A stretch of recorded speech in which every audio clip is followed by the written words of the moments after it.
My name is Sister Juliet Mousseau. I'm a religious of the Sacred Heart, and I am the Vice President for Academic Affairs at the Franciscan School of Theology.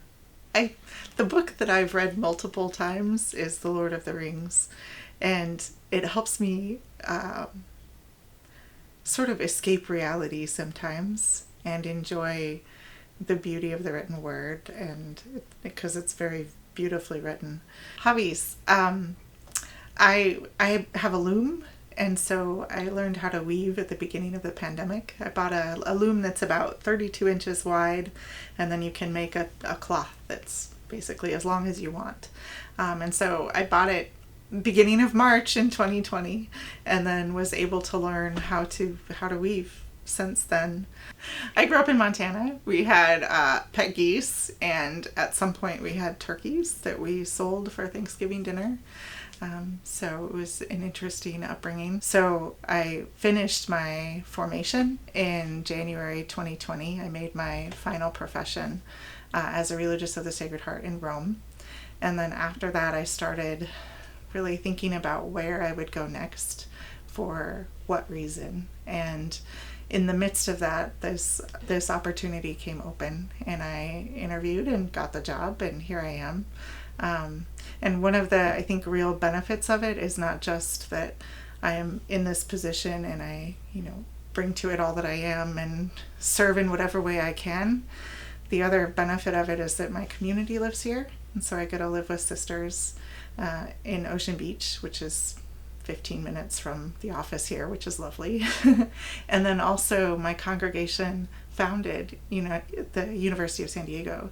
So there's a historical connection to the university that is really important to me and important to my community. When I was finishing my dissertation director and I would meet at a little breakfast cafe once a week, and he would sit with my completed work, whatever I had for him that day, in front of him before we ate breakfast, and he would go through each page with a red pen, which sounds miserable, and sometimes it was.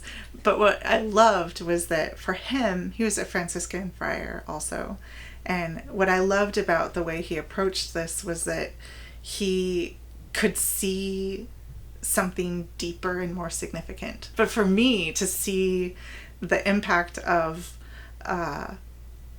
academic writing and academic work as something that really touches our faith, that was something I really learned from him that I found so valuable, and I'll never forget that expression on his face of the connections that he was making.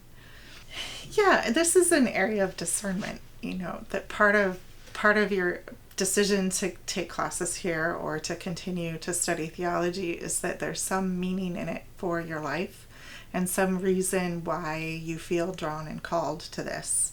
So I would encourage people to hold on to that meaning and that purpose, and that this doesn't just happen, but it's guided by God, that there's some work that each one of us is destined to do, and for some reason you are called to this at this moment, and that this, whatever reason brings you here, ultimately it's to serve some purpose in the world. So I think it's important, and maybe difficult as people study theology, difficult to remember that there's something more than just my studies here, that there's a purpose and a greater meaning, and it's easy to lose sight of the bigger picture in the midst of homework and responsibilities and deadlines, but to remember that at the core of all this is prayer, and that prayer is what guides us to make choices like theology school or ministry.